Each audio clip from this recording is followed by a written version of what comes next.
Dr. Bryson here with a video to discuss prison and jail architectural design.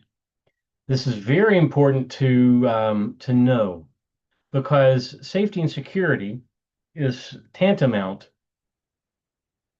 to maintaining a good facility.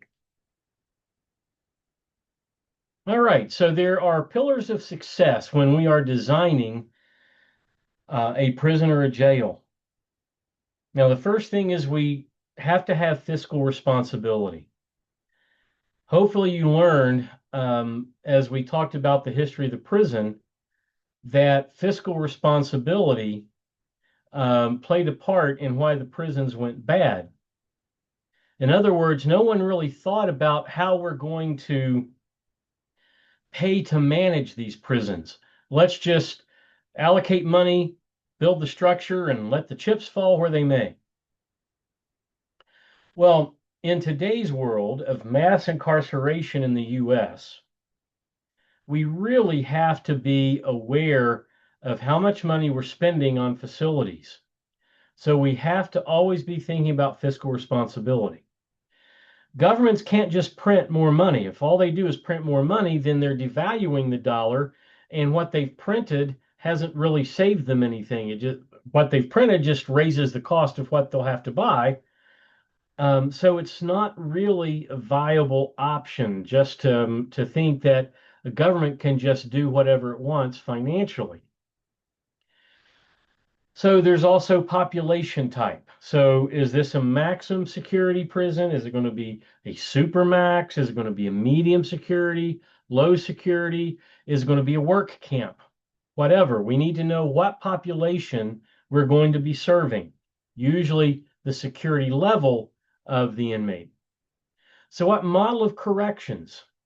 Now, if I'm building a supermax, my model of corrections is likely going to be incapacitation. So that's very important. And then security level. So am I building a supermax?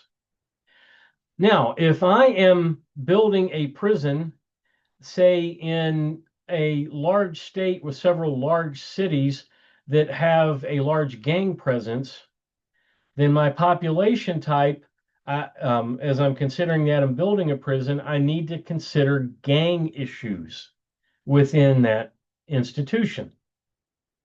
Do I have mostly drug offenders that I need to house in this particular institution?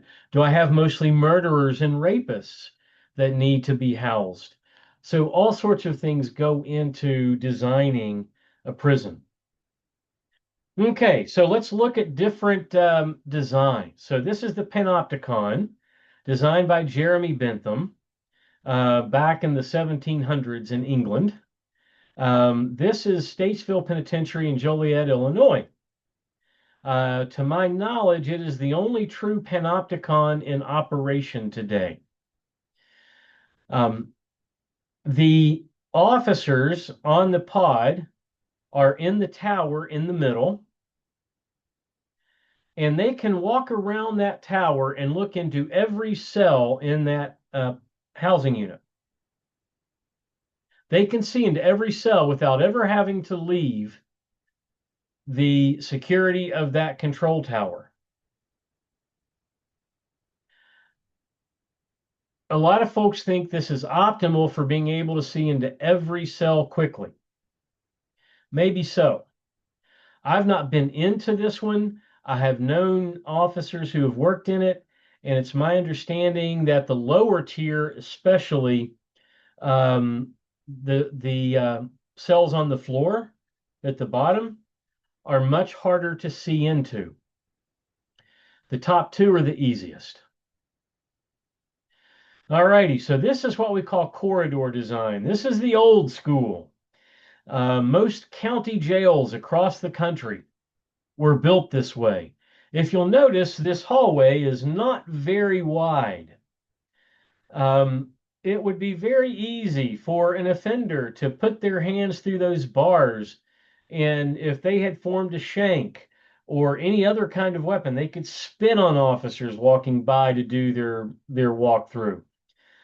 This was not safe for officers, and because when inmates were released in mass from their cells, it was also not safe for inmates because the officers couldn't see much of what was going on. This design, in short, was horrible. So we have open style or open dorm style pods. So each one of these cubbies has 8 beds. That is, there are 4 bunk beds. So 8 inmates could stay in each one of these. But you'll notice they're completely open. And the supervision style is direct. That means that the officer managing this pod, and in corrections, they call it sitting a pod. The officer sitting this pod is just out in the open. Now, as you can imagine, this style of housing would be for low security inmates, or maybe, given the circumstances, medium security inmates. Not likely medium, but there is always the possibility of that. This is an extreme version of an open dorm. I have been inside of a housing unit like this in Chillicothe, Ohio. Ohio has a prison in Chillicothe that used to be a federal juvenile facility. In fact, Charles Manson, as a juvenile, was in that facility at one time. Well, Ohio took it over and turned it into an adult male prison. And so they added all sorts of other buildings. And their building like this was an addition. I did not like it. You pack this number of people in a room like this, you are just asking for trouble. I was worried for the officer. I was worried for the other inmates. This is an extreme version. Then we have what we call podular direct supervision. So this is a more modern pod, and you'll see that there is a desk for the officer sitting the pod. And in this particular version, there are cinder blocks, walling off where he will sit, but this isn't a locked control room. An inmate could rush him and jump over the wall very easily. But one of the things that this does is it makes it a lot easier for the officer to interact with the inmates directly. Now, having worked several of these types of supervision, this is my favorite one, unless you need a supermax or you have a unit of violent felons. This is my favorite ones because good officers interact with the inmates in a really good way. They get to know the inmates. They develop a really good inmate-officer relationship. I have seen all sorts of really life-changing things happen in some of these. There's one that I know of because I did the debrief for the medical unit, but the officer was a really good officer, highly respected by the wardens as well as the inmates. That's hard to come by. The officer had a heart attack, and the officer actually died, but the officer had a heart attack. Inmates gave this officer CPR until medical arrived on the unit, and they were so upset that they couldn't save him. But I will tell you, that transformed those inmates. I have seen officers be able to talk about job skills and just different things off the cuff, informally, and help inmates work through some things that were going on the outside in an appropriate way, not violating boundaries in any way. So yeah, this is my favorite, except for violent felons. All right. And then there's podular indirect supervision. It's the exact same thing, only that there's a control room instead of a control desk. So if you're going to talk to an inmate, it's going to be through an intercom. Yeah, this is not my favorite except for violent felons. Okay, so let's talk about special units. So prisons and jails have medical units. Okay, this is an example of a ward in a medical unit. Um, this is actually hospice care. Well, actually, no, this one is a cancer unit. So it's my understanding these folks are getting um, chemotherapy in the prison right here. Um, Now, there are also what we call special housing units, and these tend to be where the segregation units are located.